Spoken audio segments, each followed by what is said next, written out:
Öeldaksegi, et 40. sünnipäeval tuleks peeglisse vaadata ja mõelda, et kas ma nüüd olen siis selle pildiga rahul. Ja öeldakse ka seda, et sellest 40. sünnipäevast alates on tegelikult üha raskem kaalu langetada ja ka säilitada. Artur, selgitage meie vaatajale, miks selline olukord peale 40. meie kehas tekib? No vot, ma just praegu alustasin seda räägida, miks niimoodi, sellepärast, et mehed on näiteks teistmoodi ja võib olla vähem füüsilist aktiivsust.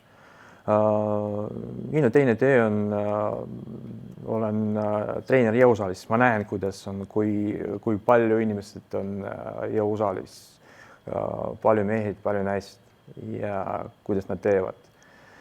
Ja füüsiline aktiivsus. Teine on sama hormonaalne foon, kui on ebaregulaarne söök, see stressid, siis on sama testosteron on meestel langeb ja tuleb östradiol, siis on kõht tuleb juurde, siis on kehakaal kindlasti tuleb juurde ja võib teistmoodi kehakaal juurde ei tule, aga lihtsalt on käed ja jalad on penikesed, see tähendab, et meestel on väga vähe koormus.